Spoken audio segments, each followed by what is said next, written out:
หมอสูงตั้งเซนค่ะวันบันไดวันที่22เดือนธันวาคมปี2025เข้าย่ำกลางค่ำ7 โมงค่ะนะเมื่อเดือนได้ว่าเอ็นอ่านเนี่ยเนี่ยค่ะเนาะก็ว่าข่าวในก็มันลิคตันนั่นค่ะนะมีอิดมีออดก็เตมาลูปันค่ะเนาะนอกสุดแต่ก็ทางแต่ก็เมืองโฮมตุมยามาย่ำตัวแล้วในเหลือบเต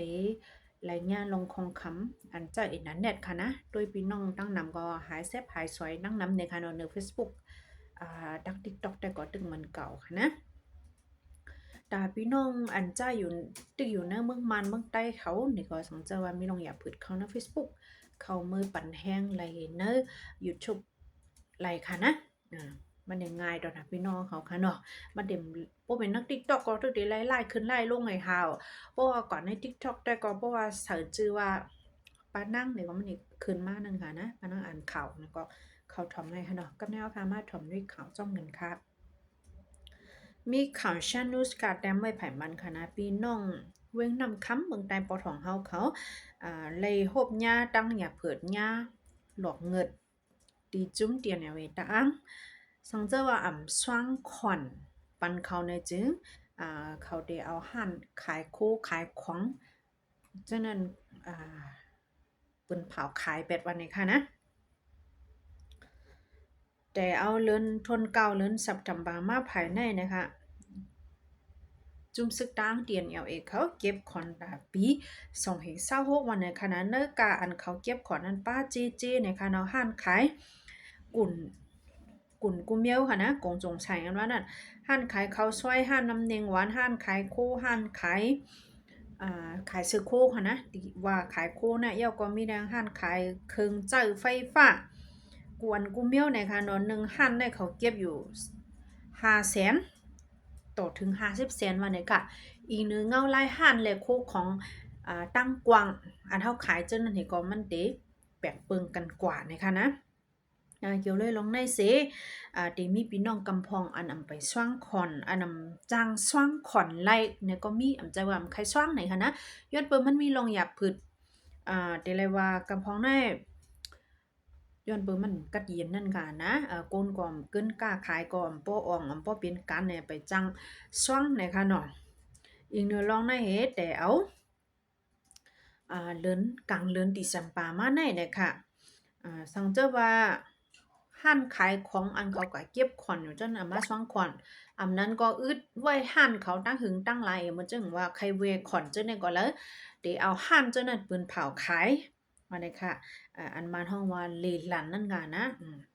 ตีปืนเผาคายกว่าเจ้านั้นว่าเนี่ยค่ะหรือเห็นนั่นอาละอันเป็นจุ้มผายลาวากาตาอ้างเนี่ยก็แหล่หามือจอมเนื้อปอกเนื้อวานเนี่ยก็เฮ็ดปันเปิ้นหมายฝังอันจุ้มตาอ้างเขาเฮ็ดออกปันนั้นค่ะนะเส้นมุ่งหัวเฮือนแลหมายฝังอันเป็นจุ้มตาอ้างเฮ็ดออกปันโป้อ่ำมีเวออันนั้นในก็ตาที่ลูกนำคำมาหมู่เจเจในมีลองอย่าผึดอ่ำปัน อำปันรัดผ่านกิจลานอันเขาตั้งไว้ว่าในการเอาสังเจอว่ามีไม้ฟังและอ่าแต่ไรว่าเวออันเขาเฮ็ดออกปัน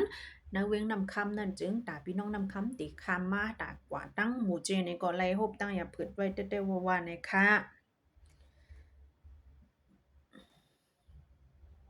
ติกิกติหลานเจ้าเนยในก็กลางเนอะ7 โมงจองไกผุยโหคำ6 โมงก็ปิกเอาในค่ะสังเจอว่า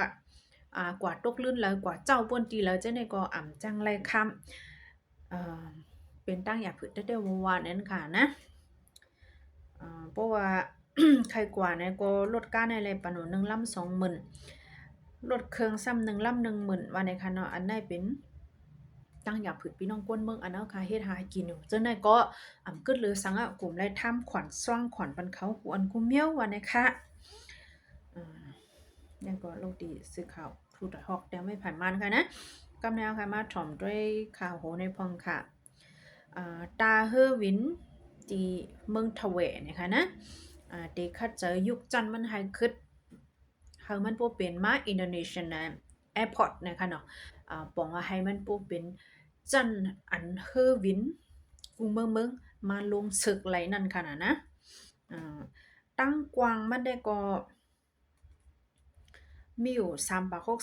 364.677 เอกาวันนี้ค่ะเนาะตั้งกวาง ปังเฮอวินเมืองถวายเนี่ย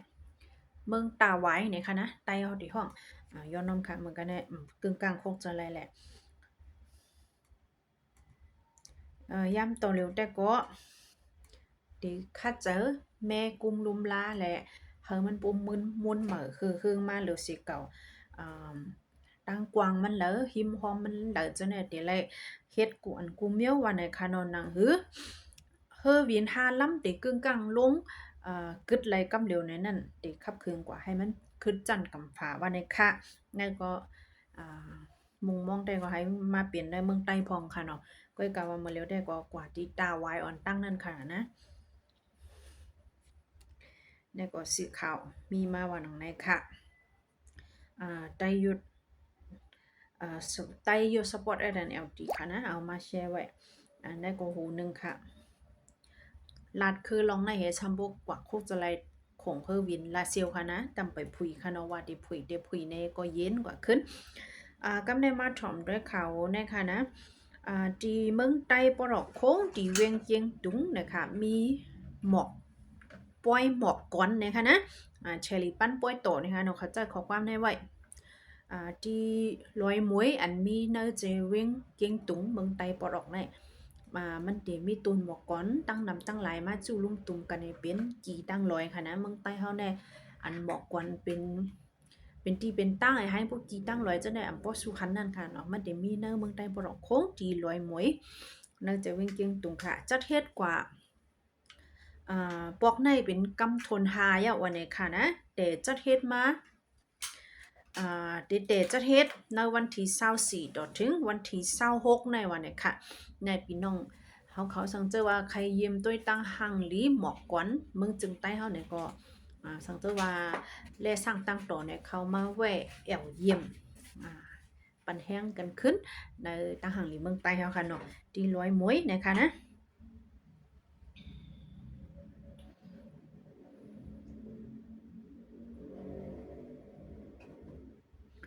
ตีนานหน้าตีปังป้อยหมอกก้อน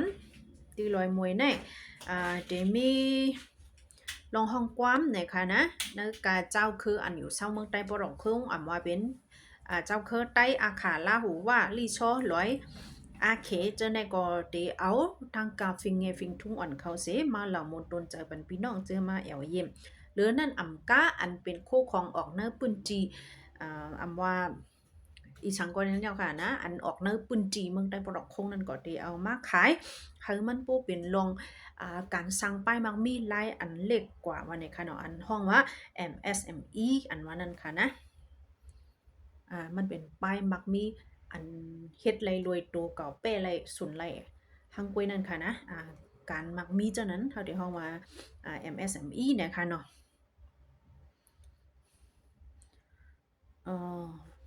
รวยมวยในเดมีอยู่เนื้อนานำปังลาย5 ปัก40ไป2ทัดว่าไหนคะนะเลยว่าขึ้นสูงไว้หนึ่งกับข่าวอันหลังได้ก็มีค่ะเดมีมองไหนข่าวอันมักแดกกว่าดีลาเซียวนั่นได้ก็ไปหันพี่น้องเขามาคอมเมนต์ค่ะนะว่าเป็นมีหือกำพองก็ยังไปฮู้ในค่ะน้องเว้งลาเซียวพี่น้องลาเซียวหนังกันมันกว้างนั่นค่ะนะสังเจอว่าไกลนักตัวเก่าเนี่ยก็เต็มตั้นฮู้ก็เป็นไรลีเจอค่าได้ก็ลีดีมีเผอมาเจ็บเลยเจ็บเลยลู่ย้อนมันนั่นค่ะนะให้มันยาวกว่ามองนั่นเลยค่ะเนาะโคสิป้อกองไปผุยค่ะนะเดี๋ยวมีก้นปืนตีกำพองก้อยอันกว่ามากคำอะไรตั้งรถเครื่องนะคะเนาะต่างก้นพี่น้องตั้งไก่ได้ก็เขาไปเป็นค่ำวันนี้ค่ะนะคันค่ำเมื่อได้ก็90 แสนไป30,000นะคะนะแล้วเด็กคืนแทง5ได้โล5เนี่ยก็อ่ำจังว่านะคะก้อยกะว่าวงวังได้ก็ขันค่ำลุมฟ้าก็ขึ้นเหมือนกันเนี่ยค่ะนะตอนวันเมื่อได้ก็คาราย้อนหรือไว้มองในค่ะนะเฮาค่ะจองก้อยมาพบชมกันแทงค่ะไม่สงค่ะ